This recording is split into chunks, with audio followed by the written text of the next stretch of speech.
말씀을 배우며 기뻐하며 또 우리의 영이 주의 말씀을 더욱더 우리가 알고 또 배울수록 우리가 더욱더 주님을 알게 되는 줄 믿습니다.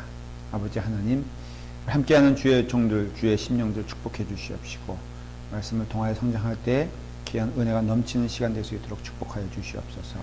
예수님의 이름으로 기도드리옵나이다. 아멘. 오늘은 출애굽기를 이제 합니다. 창세기 다 기억하시죠? 네? 하나도 몰라요?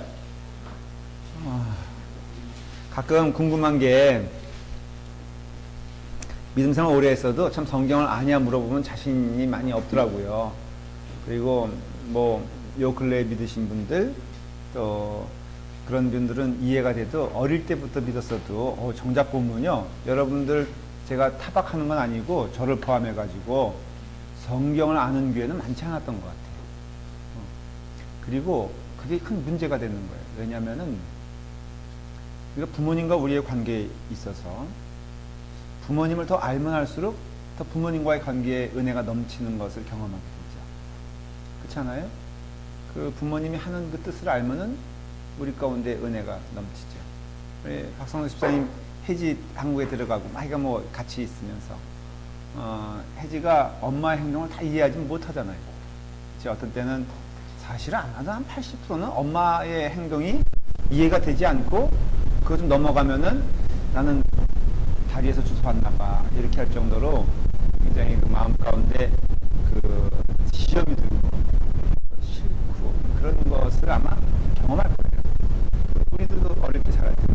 근데 우리가 어머님을 알고 그 다음에 또 아버님이 하신 일들을 알면은 정말 그것이 내게 큰 은혜가 되고 그런 거 알 수 있잖아요. 성경도 왜 성경을 자꾸 공부해야 되냐, 성경을 알아야 되냐. 비주얼리, 우리가 비주얼 좋아하잖아요. 여러분 눈에 보이는 거, 눈에 보이는 가장 하나님의 임재는 성경이에요. 그래서 우리가 작품을 좀 보여주세요 하고 이렇게 그런 소위 그 체험적인 것을 너무 많이 강조하는데 정말로 사실은 하나님의 절대적인 임재는 하나님의 말씀의 비주얼, 눈에 보이는 하나님의 임재는 사실은 성경인 것을 알 수가 있어요. 그래서 성경을 한번 가야 돼요. 이 성경을 간다는 뜻은요, 또 중요한 것은 하나님을 아는 것이 너무 중요한 거예요. 그 대상을 알면 알수록 정말로 더 귀한 사랑이 이게 깊어지는 것을 알 수 있어요. 이게 건강한 부부 있잖아요. 건전한 부부. 여긴 다 보니까는 부부에 있어서는 다 건강하신 걸 알고 있는데, 여러분 건강한 부부와 건전한 부부가 형성되기 위해서는 상대를 알아야 되는 것을 알 수가 있어요. 그렇죠? 그래서 노래에도 이선희 씨가 부른 노래가 있잖아요. 무슨 노래가 있죠?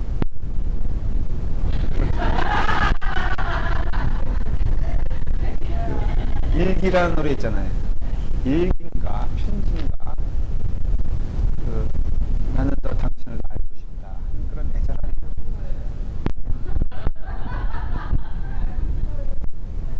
알고 싶어요. 권사님 불러보세요. 그쵸? 저는 그 노래, 예, 그쵸. 뭐 밥 먹는지 알고 싶고, 뭐 하는지 알고 싶고, 뭐를 좋아하는지 알고 싶고, 이런 얘기를 하는데도 전혀 얼굴에 감동도 없고 그냥 얘기하세요. 집사님은 요즘 별로 행복하지 않나 봐. 제가 이런 얘기해도 전혀 얼굴에 감동이 없어. 그럴 때 더 알면 알수록 그렇잖아요. 부부간의 관계가 그렇잖아요. 그러니까는 하나님을 알아야 된다 이거예요. 하나님을 아는 거의 그런 의미에서 유일한 통로가 뭐냐? 하나님 말씀이다 이거죠. 그렇지 않겠어요? 그래서 정말 도전이 돼야 되는 거는 상식적인 도전이에요.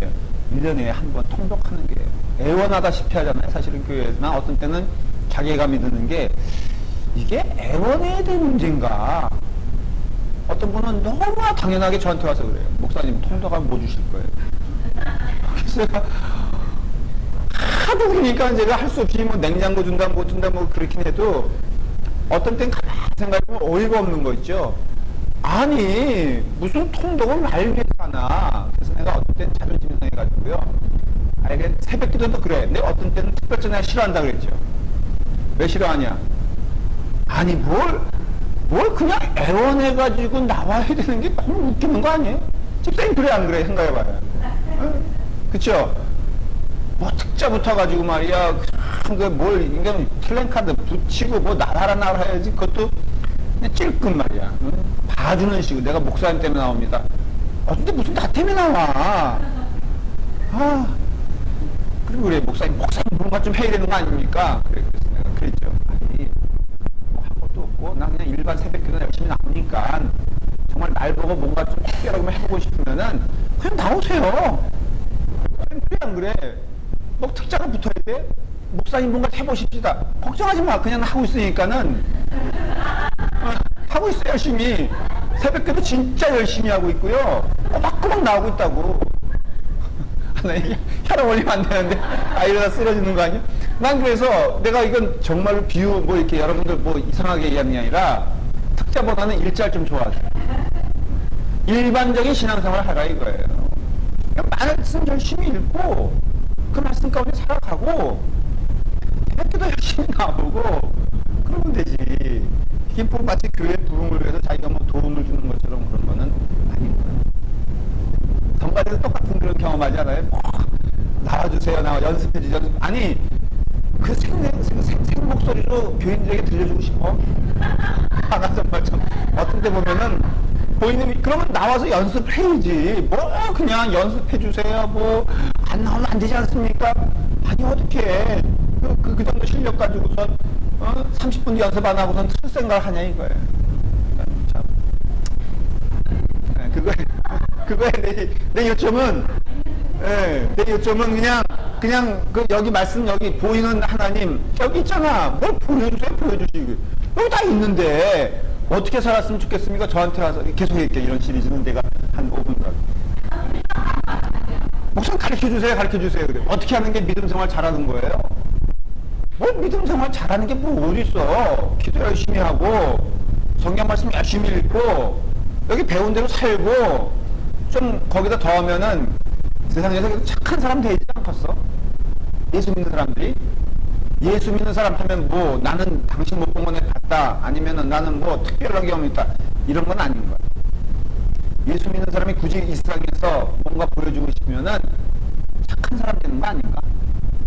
정직한 사람 되는 거 아닌가?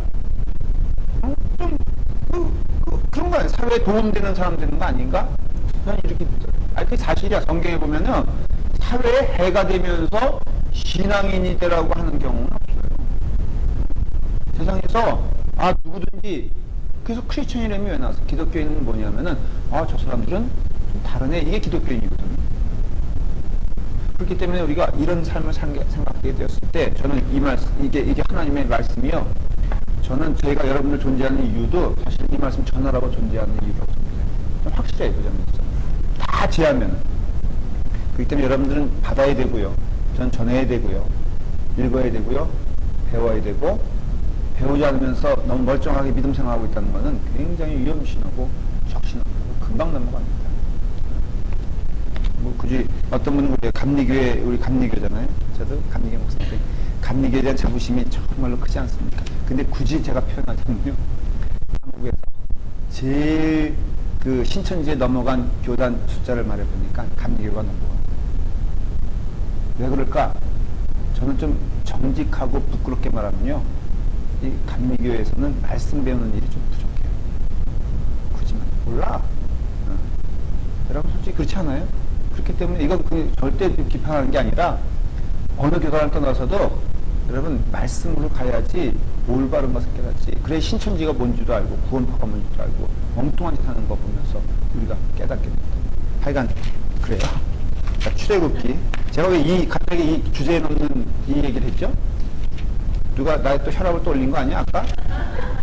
분명히 그런 것 같은 뭔가 동기가 있어서 내가 이렇게 했을 텐데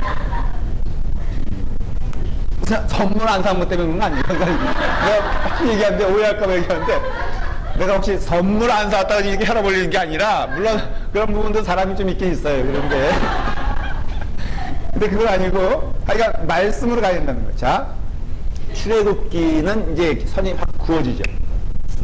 창세기와 출애굽기는 이제 선이 그어집니다.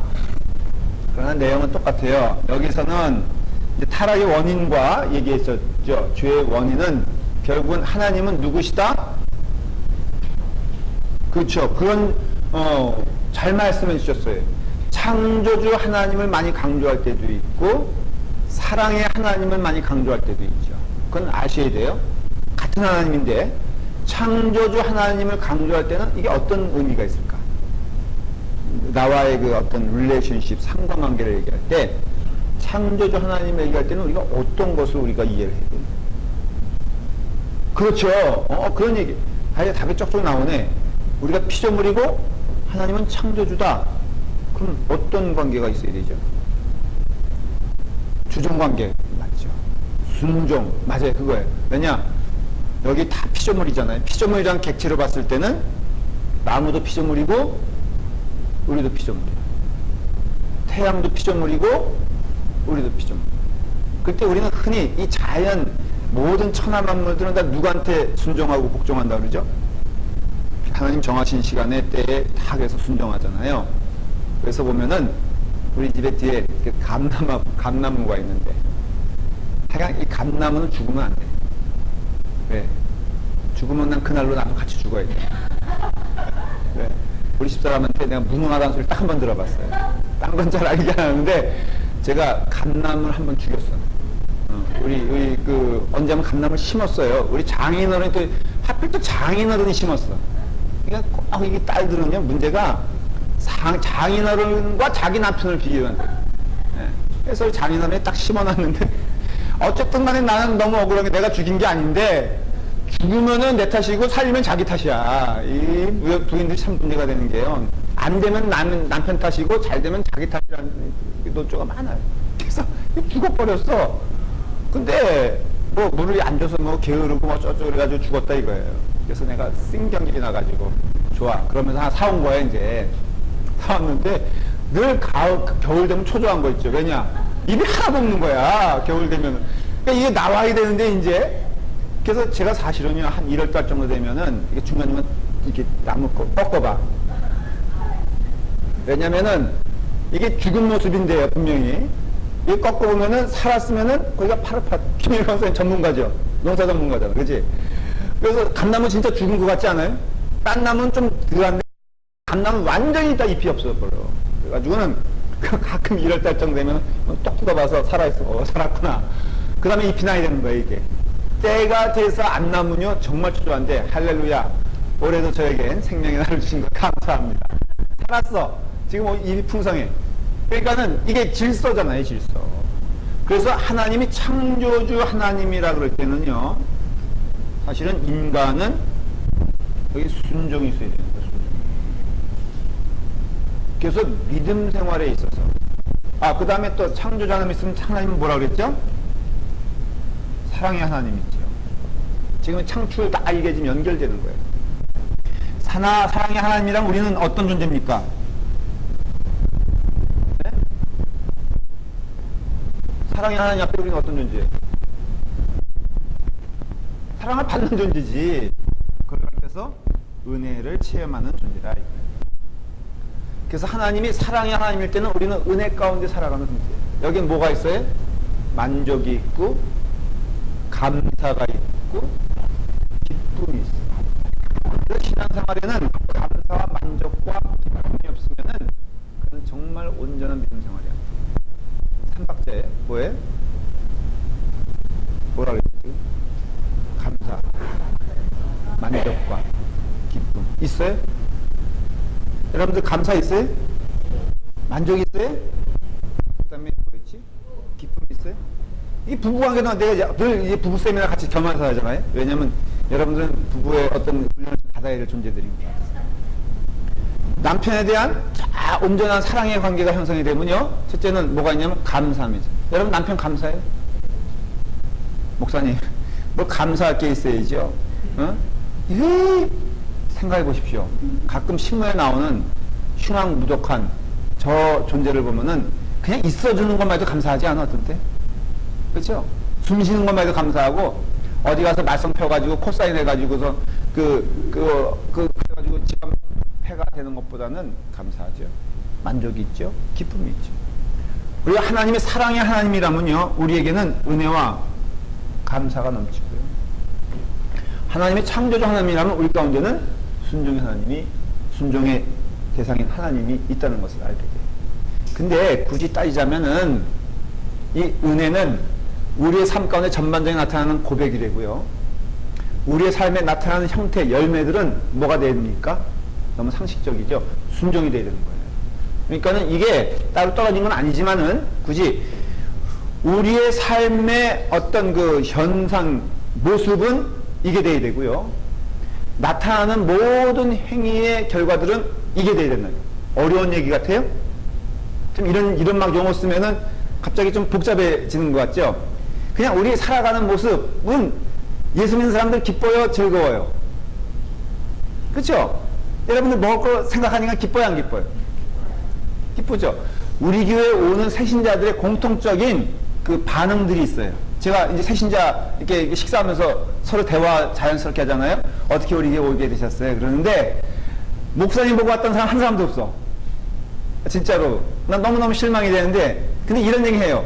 너무 밝다는 거예요, 교회가. 요즘은요, 새신자들이 그냥 넙죽 교회를 안 옵니다. 일종의 한번 간을 봐. 그래서 왔다 가는 몇 주 이렇게 싹 다니다가 다시 오는데, 공통적인 얘기가 다녀보니까 이쪽 지역에서 우리 교회가 점심시간에 웃음꽃이 제일 피더라는 거예요. 스스로 안 믿어지죠? 네. 뭐 이렇게 말해도 저렇게 말해도 반응이 없어. 여러분들 그런 존재예요. 여러분들 그런 존재. 그거는 살아가는 삶의 모습인데, 은혜를 많이 받고 사랑을 많이 받은 우리 존재들은요, 기쁠 수밖에 없지, 감사할 수밖에 없지. 우리는 뭐 해도 너무 즐겁잖아요. 지난 주일날 진짜 난해한, 또 이건 여기서만 한 거니까, 우리 난해한 곡을 우리는 들었어요. 벨콰이어를 통해서 정말 난해하지 않았어요, 그 곡? 다행히 두 번째 곡은 조금 어떤 곡인지 그래도 이렇게 흔적이 남아서 이해할 수 있었는데, 첫 번째 곡은 내가 아무리 이해하려고 그래도 저게 지금 뭔 곡을 하는 거예요. 보고 있는데 나중에 들어보니까 본인들도요, 킥이 되면서 누가 뭘 치는지 모르는 거야, 지금. 야, 진짜로 우린 그래도 은혜로웠어, 안 은혜로웠어? 그렇죠. 우리는 내가 은혜가 충만하기 때문에 상대는 관계없어. 그냥 상대는 뭐 해도 즐겁고 감사하고 기쁘고 재밌는 거야. 그 점에서 애들의 신앙을 배워야 되는 게, 애들 보십시오. 전혀 관계하지 않잖아요. 나가 즐거우면 즐거운 거잖아. 그게 바로 우리 삶의 모습이다 이거예요. 그런데 창조주 하나님 앞에 서 있을 때는 우리의 삶에 나타나는 그 모습들은, 열매들은 순종하는 자가 돼요. 늘 우리가 하나님이 기뻐하시는 것이 뭘까? 하나님이 원하시는 것이 뭘까? 언어 생활? 나는 어떻게 언어를 사용해야 하나님 기뻐하시는, 이게 굉장히 중요한 문제가 되는 게, 너무 언어 생활에 있어서의 문제들이 많아요. 뭘 얘기하는지 본인들이 생각하지 않아요. 상대방이 앞에 서 있는데 그 상대방에 대해서 우리가 어떤 언어를 사용해야 되는지 모르고, 그런 목사님은요, 저도 부족해요. 그렇지만 우리가 이와 같이 하나님 앞에서는 하나님이 기뻐하시는 언어는 뭐고, 하나님이 원하시는 삶은 뭐고, 하나님이 가라는 길은 무엇일까를 늘 마음 가운데 깨달아야 되는 게 창조주 하나님 앞에 서 있는 신자들의 모습이다. 우리 교회도 분위기 좋다, 뭐 즐겁다. 솔직히 지난주에 보쌈 먹는데 말이에요. 그렇게 익사이팅하게 먹는 사람들 처음 봤어요. 그러면서 어떤 분은 그러더라고요. 목사님, 우리 교회가 절대로 부흥하면 안 돼야 될 이유. 부흥하면 보쌈을 못 먹습니다. 하긴 그렇지. 한 1000명 나오면 그 보쌈 먹을 수 있겠어? 못 먹죠? 그러니까 이것도 이나마 요게 지금 맥시멈인 거야. 그러니까는 목사님이 절대로 이 이상은 교인들 오면 안 되니까 그냥 그건 알고 계십시오. 딱 그래가지고 내가 어이가 없어서. 그럼 우리가 하나님이 기뻐하시는 교회가 뭔가, 뭘 원하시는가를 알아야 돼. 끊임없이 생각해야 돼. 이게 바로 사실은 창출이, 모세오경은 특별히 그래. 구조상 창출, 민수, 사사망, 요거는 5성경에 읽어지는 순서고, 창세기, 출애굽기, 민수기, 레위기, 신명기, 이게 다 보면요, 하나님께 어떻게 순종할까를 얘기해 주는 걸 알 수 있어요. 레위기는 제사법이잖아요. 제사법을 누가 세세히 말씀해 주십니까? 하나님이. 그리고 거기에 조금이라도 벗어나면 어떻게 됐습니까? 죽었어요. 죽었어. 예배 시간 정말 하나님이 올해도요 좀 그거 역사하셔야 돼. 예배 시간 11시 반 늦으면요 진짜 어디 가다 그냥 이렇게 돌부리에도 넘어져야 돼. 그러니까는 레위기 그렇죠. 신명기 뭐예요? 오직 하나님께 순종하는 자라면 모세의 설교예요, 설교. 그러니까는 자 출애굽 창세기 그렇죠. 출애굽기 그렇죠. 그다음에 뭐라고요? 민수기, 레위기, 민수기, 신명기죠. 그러니까 레위기가 그렇죠. 레위기는 제사법이라고 했잖아요. 민수기는 그것도 출애굽의 어나더 판이에요. 쉽게 말하면 민수기 역사서인데 출애굽의 어나더 스토리라고 생각하면 되는 거예요. 그 다음에 신명기는 설교라고 했잖아요. 이 모든 게 다 초점이 뭐냐면은 하나님께 오베이, 복종하고 너희는 순종하기 위해서 이 땅에 살아가는 존재들이다. 그래서 너 하나님께 순종할래? 아니면은 어디에 순종할래? 바알에 순종할래? 이거예요. 그래서 이런 걸 가지면요 좀 이해하기 쉽죠. 아, 하나님을 우리가 구약을 통해서는 뭐를 봐야 되는 것이냐? 바로 순종해야 될 우리에 대해서 발견하게 되는 것이다. 창세기도 반복적인 얘기고요. 그런 점에서는 출애굽도 반복적인 얘기. 아주 쉽게 이해하면은 출애굽도 하나님께 순종하는 자가 어떠한 자인가를 보여주고 순종하는 믿음 생활을 해야 된다라는 삶이고 하나님은 왕이시고 우리는 하나님의 백성이다라는 것입니다. 이해가 되시죠? 자, 이제 그럼 출애굽기를 보십시다. 출애굽기는 광야 시대가 언제부터 시작되냐 하면은 1805년부터 스토리가 시작돼요. 그러니까 이거 18세기에 19세기에 저는 헷갈리더라고요. 하나 저기죠. 그러면 AD는 예를 들어서 그러니까 지금은 21세기예요? 22세기예요? 지금은 2014년이죠. 그럼 2114년이 되면은 22세기가 되죠. 우리는 볼 날이 없겠죠?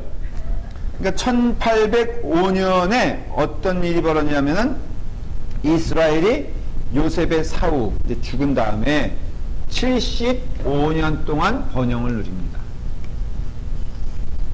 그러니까 요셉이 죽은 다음과 모세가 나오기까지 얼마의 간격이 있다? 자, 그렇지만은 75년의 간격이 있는 게 아니라 한참 흐른다는 간격이 있죠.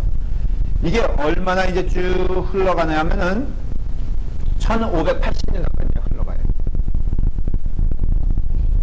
이게 BC예요. AD가 아니죠? BC예요.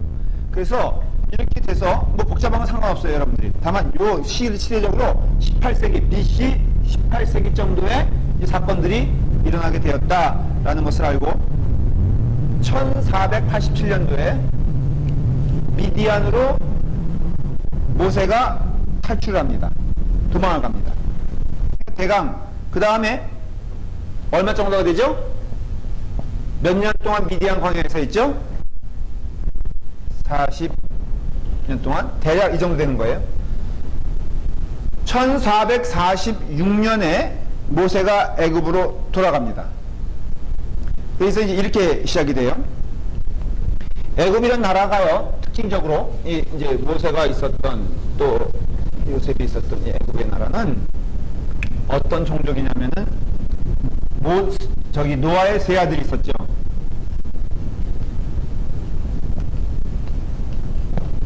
인종적으로 보면요, 쉽게 말하면 야벳은 그 피리 부는 자인데 이거 누구냐면은 유럽 지금 쉽게 이야기 말하면 백인이에요. 셈은 어떻게 하셨어요? 황인이에요. 쉽게 말하면. 야, 그래서 우리 대한민국이 셈의 약속된 최후 후손이라고 해요. 이거 우리 해각하는 거예요, 그냥. 그래서 우리가 지금 왜 복음에 이렇게 앞장서야 되냐? 바로 우리는 셈의 종족이기 때문에 그래요. 함은 어디겠어요? 흑인이에요. 이 계통이 쉽게 말하면은 이 계통이 중동도 되고요. 요 밑에는 다 저기예요. 근데 저주받은 민족이 어딥니까? 이게 얘기하면 함의 함. 근데 노아에 보면요, 그 노아하고 그 함의 얘기를 보면요, 창세기 9장 25절에 보면은 노아가 함을 저주하는데, 이제 함이 왜 저주받냐면은 아버지가 술 벗은 하체가 드러났다고 그랬잖아요. 하여간 술 마시면 안 돼. 하체가 드러났는데 그것을 그 셈과 야벳은 아버지를 존중하는 의미에서 뒷걸음치면서 이렇게 덮어주고 나왔는데 그 둘째 아들이 함이 그거 보고서는 우리 아버지 말이야 헐떡, 죄송해요 이 표현이, 하체가 드러났다, 하체가 드러나가지고는 이렇게 따고 동네방에다 떠들고 다녔단 말이죠. 노아가 거기서 깨어난 다음에 들으니까 얼마나 괘씸해. 그래서 함에게 저주를 주는데, 근데 함에게 주지 아니하고 누구에게 주냐면 가나안에게 줘요. 가나안은 누굴까? 가나안 함이에요? 아니에요. 아브라함이 가나안이에요? 간 곳이에요? 그러니까 성경은 창세기 읽으셨어요? 창세기 9장을 펴보세요. 그러니까 뭐 또 몰라야지 또 서로 적게 되지.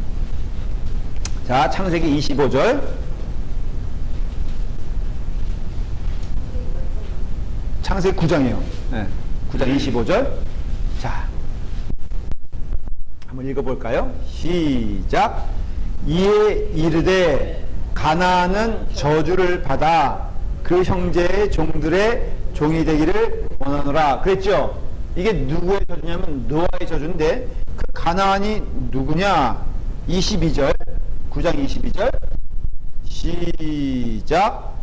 가나안의 아버지 함이 그의 아버지의 하체를 보고 밖으로 나가서 그 두 형제에게 알림해. 한번 보니까는 함은 누구고 가나안은 누구예요?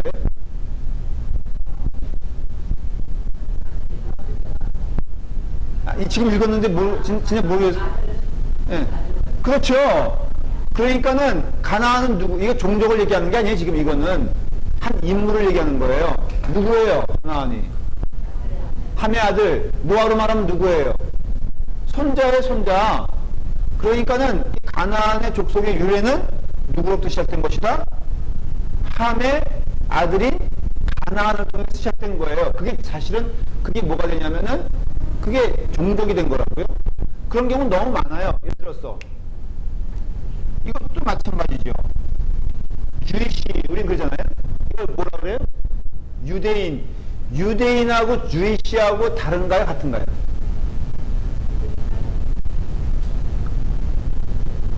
왜 유대인이라고 그러고 왜 주이시라고 그럴까? 이거 아는 분 있으면 진짜 내가 박수 쳐줄게. 신학교 아마 한 대학원까지 나온 사람이에요.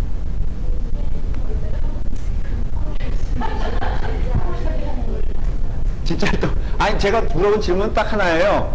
주이시와 유대인은 뭐가 다른 거냐? 뭐냐 대체 어떤 의미냐? 네, 감사해요.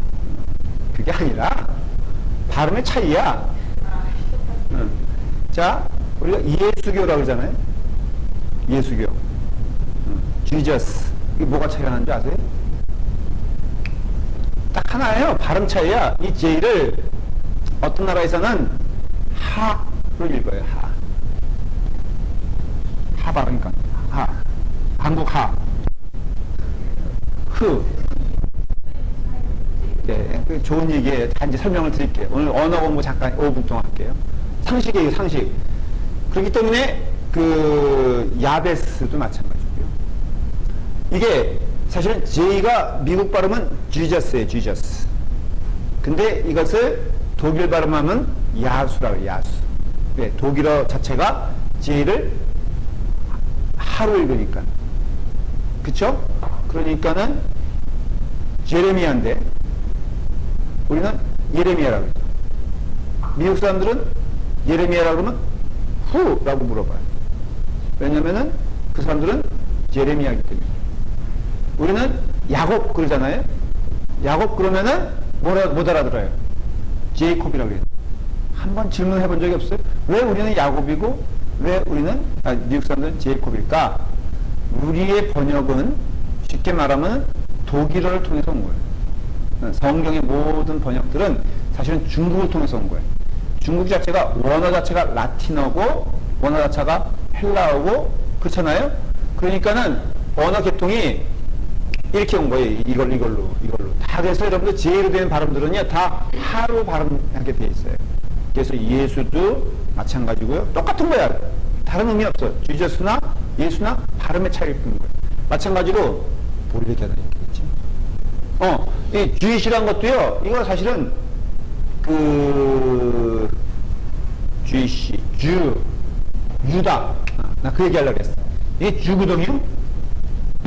그러니까 이게 뭐예요? 유다가 되는 거예요. 유다가. 그래서 주이시 하면은 사실은 유다의 족속들 그런 뜻이 되고 이거는 유다 12지파 가운데 한 지파인 유다 지파 유다의 족속들이기 때문에 주이시가 된 거예요. 오늘은 이게 뭐 이 정도만 할게요. 그러니까는 마찬가지로 가나안은 그 가나안이 있었어요.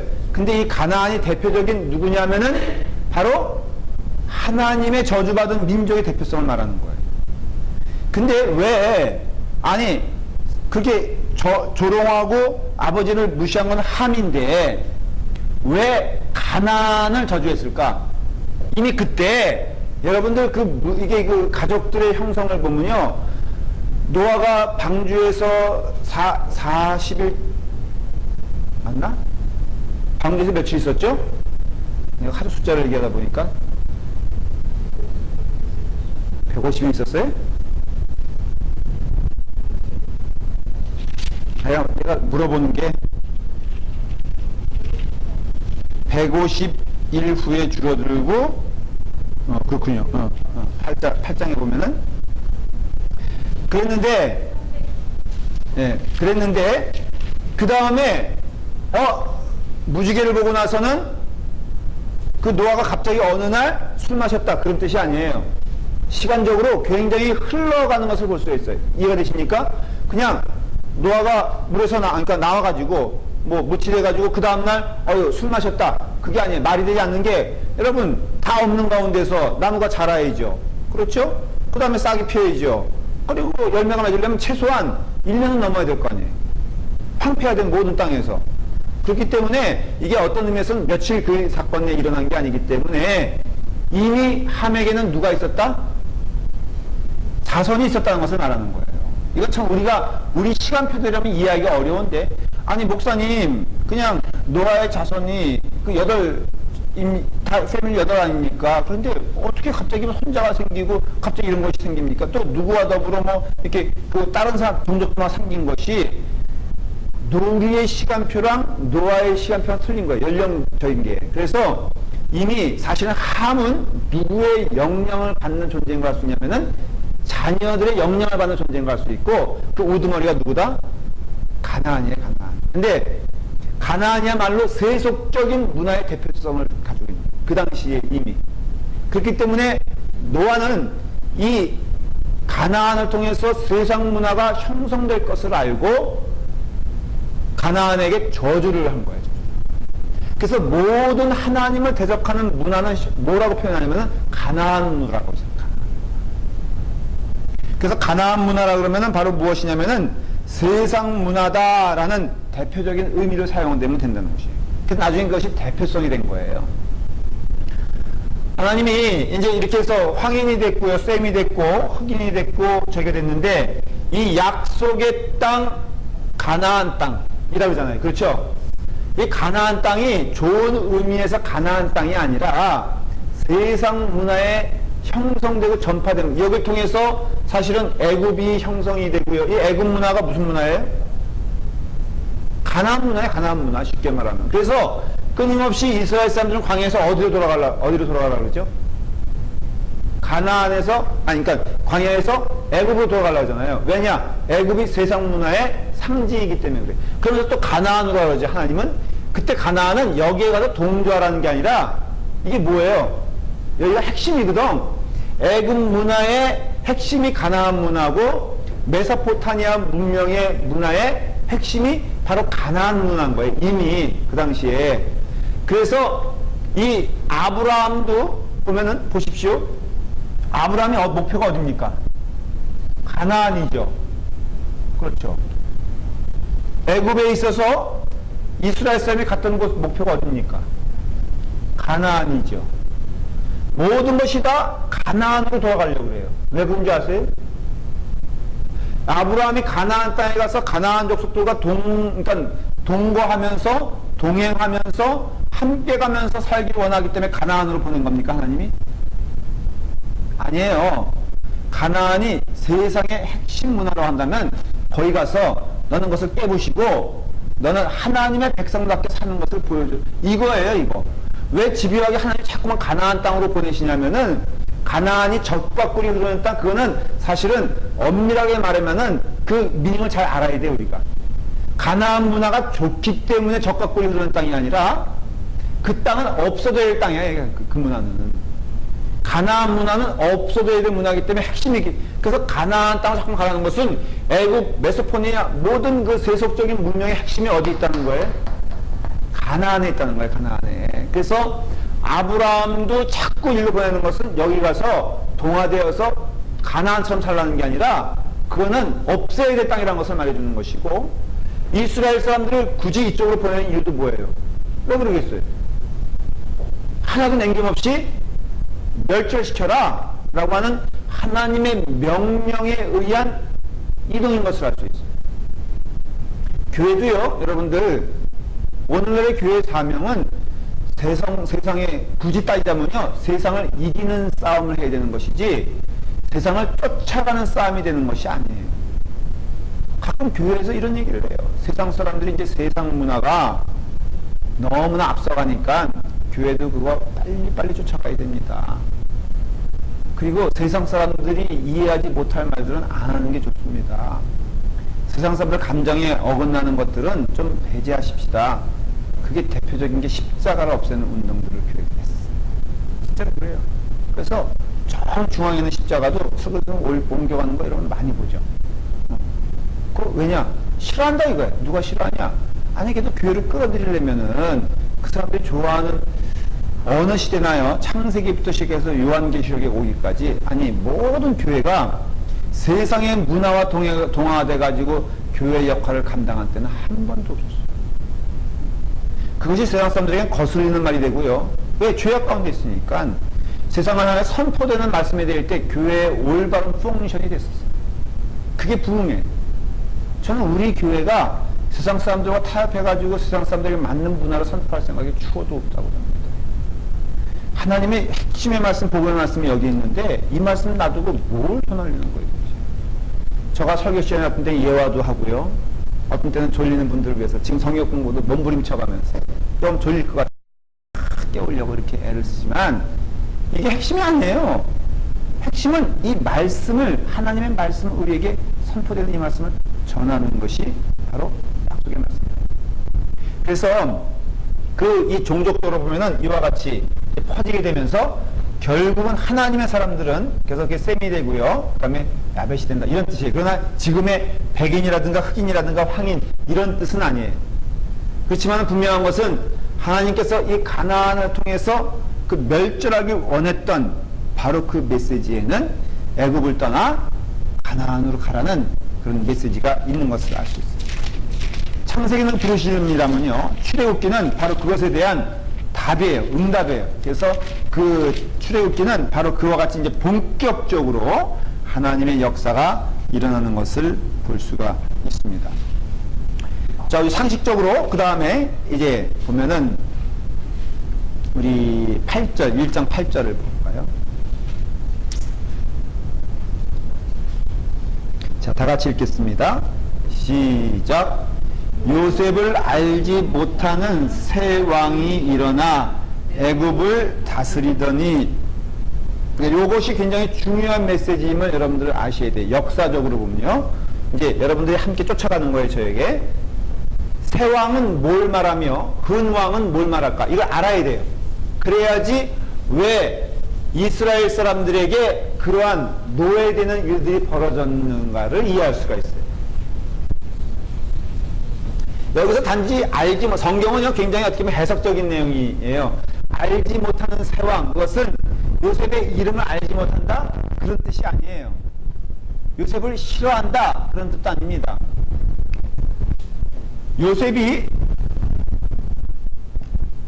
노예에서 뭐가 되었죠? 이게 대단히 좀 이상하지 않아요? 어떻게 갑자기 노예에서 총리가 될 수 있었을까? 아무리 왕이지만은 자기들의 측근과 모든 백성들을 제껴놓고선 어떻게 이방에서 온, 딴 나라에서 온 그것도 노예를 어떻게 갑자기 총리를 만들 수 있을까? 혹시 질문해 본 적 없어요? 이유가 있어요. 왜냐면은 물론 하나님의 계시적이고 하나님의 강권적인 어떤 역사로 보면은 뭐 하나님께서 뭐 지푸라기 남을 통해서도 역사하시는 분인데 맞는 얘기인데, 근데 역사적인 걸 살펴보면 이해가 돼요. 그 당시 있었던 지배 왕권의 그 어떤 계층은 밑에 있는 계층과는 다른 계층이었어요. 누구냐면 그것을 힉속스 왕가라 그래요. 이게 지배층이에요. 이 지배층은 아주 간단히 말하면 백인들이에요. 백인들. 이 사람들은요, 스칸디나비아의 그 바이킹족 있지 않습니까?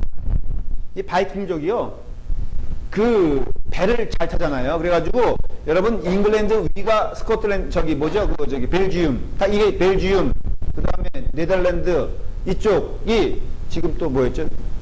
벨기에,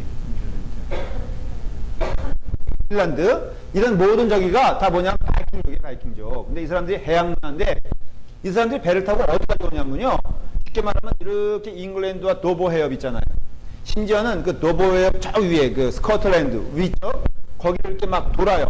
배들로 도는데 막 죽기도 많이 죽어요. 옛날 배가 오죽하겠어요. 그렇지만은 이 사람들 탐험 정신이 있어가지고 거길 막 돌아. 그 당시에는요, 눈에 보이지 않는 바다 너머는 뭐라고 생각했어요?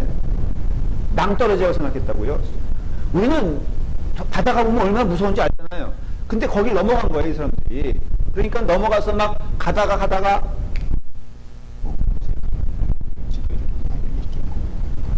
영국 있고 여기 뭐 아프리카, 여기 스페인 이렇게 있잖아요.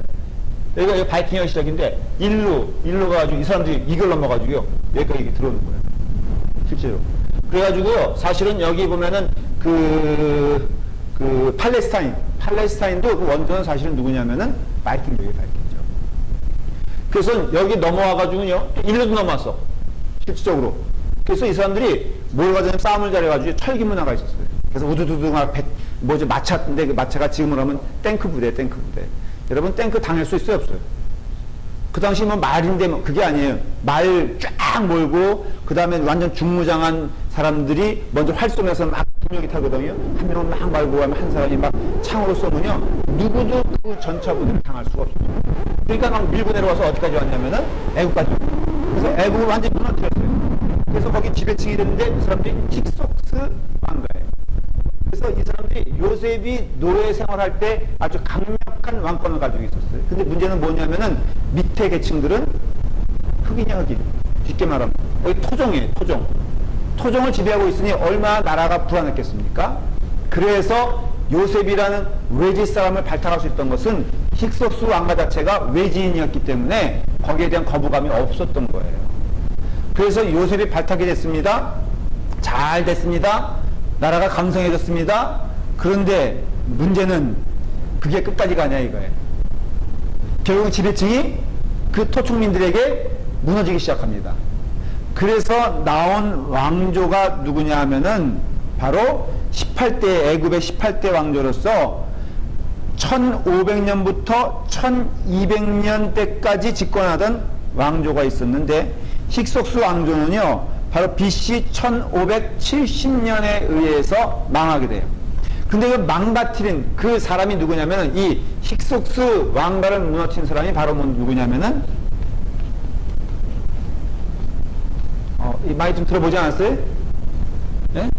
모세의 아버지 뭐 그런 뜻이겠죠. 이건 그냥 제가 해석한 거예요. 그래서 우리가 성경에 나오는 모세만 유명한 사람이 아니에요. 네. 여러분 투투 모세라고 들어보셨어요? 투투 모세? 모세의 형. 웃으시는데 이런 역사적인 것도 알아야 돼요. 여러분 성경은요 좀 역사적인 거 알아야지 이해가 됩니다. 그때 모세는요 유명한 이름이었어요. 요셉인 것처럼. 마치 오늘날에 말하면 김서방. 그러니까는 이 왕가의 이름으로서 모세는 이거는 최고예요. 왕자를 의미하는 거니까. 그래서 아모세라는 사람에 의해서 힉소스 왕가가 무너짐으로써 유럽에서 내려온, 쉽게 말하면 백인족의 셈의 족속이 무너지고, 그 다음에는 그 모세를 알지 못한다라는 것은 바로 뭘 말하냐면은 그 토촉에 의해서 왕가가 형성했는데 그 시작이 누구냐면 바로 아모세라는 사람을 통해서 이제 역사가 새롭게 쓰여지기 시작하는 거예요. 자, 당연히 이 아모세를 시작으로 한 이 모세 가문은 누구를 중시하겠습니까? 자기 민족을 중시하죠? 그러면 경계해야 될 민족은 누구예요? 이방인들이죠. 그런데 사실 지금도 솔직히 흑인이 더 활발합니까? 아니면 다른 민족이 더 활발합니까? 재능적으로 보면 뭐 그냥 이거 전 조심스러운 얘기예요. 평가절하 하는 거 아니에요? 유대인들이 얼마나 무서운 사람인지 알죠? 이 사람들은요, 그냥 사막에만 꽂아놔도 살아날 수 있는 사람이, 그래서 유대인이 이기지 못하는 민족이 하나 있대요. 한국 사람. 한국 사람은 누구도 이기지 못하는데, 일단은 화교가 얼마나 유명해요. 화교가 세계에서 유일하게 발 못 붙이고 쫓겨난 나라가 어느 나라인 줄 아십니까? 한국이야. 우리나라가 이렇게 위대해. 예. 여기 있는 화교들은요, 이게 그 사람들은 사실은 주류도 못 나가. 중국 그 사회도 못 나가요. 사실은 화교들은. 그래서 우리와 함께 여기서 중국집 운영하면서 지내요. 제가 화교 교인들이 전에 있던 교회에서 화교 교인들이 있었거든요. 가만 들어보면요, 화교 한국 사람들 싫어합니다. 왜냐면 원한이 사무쳐가지고 그때 땅도 못 사게 하죠. 뭐 뭐든지 못하게 해놓고선 그냥 중국집만 해라. 하여간에. 그러니까는 이 아모세를 중심으로 지배계층이 고민한 게 뭐냐면은 이 타민족이 발전하면 안 되는데 유대인들은요, 머리도 똑똑하지요, 셈도 빠르죠. 그 다음에 또 뭐도 해? 예? 뭘 하나님 믿어, 그게 아니지. 애를 잘라. 히브리 여자들은요, 여기 보니까 쑥쑥 어떻다 그랬어요? 그래서 이게 핑계이기도 하지만 사실이기도 했어. 산파가 가기도 전에 애가 덜컥 나버리는 거야. 원래 죽이라고 했잖아요. 그러니까 산파들이 변명하기를, 우리가 가기도 전에 무슨 놈의 그 산모가, 이거는 아프다가 아니야. 그냥 아파하면 싹 나버리는 거예요. 예? 아, 그런 거 순풍승 같다 그래요? 더군다나 뭐 에서와 야곱 경험에서 보면은 쌍둥이는 기본이야. 이게 제가 항상, 그러니까는 경계 대상이 바로 뭐냐면은 히브리 민족이었어요.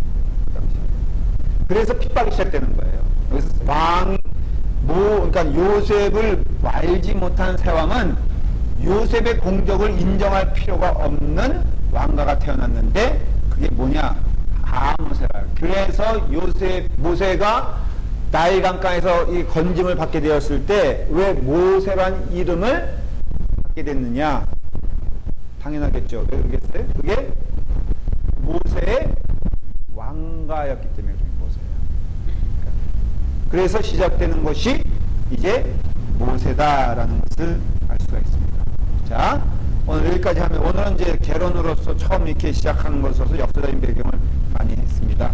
여러분, 출애굽기 제가 이제 한번 개론을 쫙 했다가 또 다시 내용으로 들어갔다가 좀 반복적인 건 아니고 출애굽을 한 몇 주 동안에 왔다 갔다 할 거예요. 그래서 여러분들도 제가 부탁하는 거는 읽으셨겠지만은 다시 한번 우리가 관점을 갖고 출애굽을 좀 쭉 읽어주시면요, 틀림없이 이 몇 주 동안 이 말씀들이 여러분과 나눠지게 되면은 출애굽에 대해서는 또 굉장히 확실한 답을 얻게 될 것입니다. 물론 이것도 기대일 뿐 답은 아닐 거라고 생각해요. 창세기를 해보니까는 창세기 하나도 기억하세요? 그러나 또 낙심하지 아니하고 주님 오시는 그날까지 우리는 꾸준하게 기도하겠습니다. 아버지 하나님, 감사합니다. 주님의 은혜 가운데 하나님의 말씀을 배우게 하시니 감사합니다. 우리에게 주시는 은혜의 말씀, 특별히 출애굽을 통하여서 광야의 삶에서 하나님께 순종하며 복종하며 하나님의 백성으로 살아가는 주의 종이 될 수 있도록 인도하여 주시옵소서. 예수님의 이름으로 기도드리옵나이다.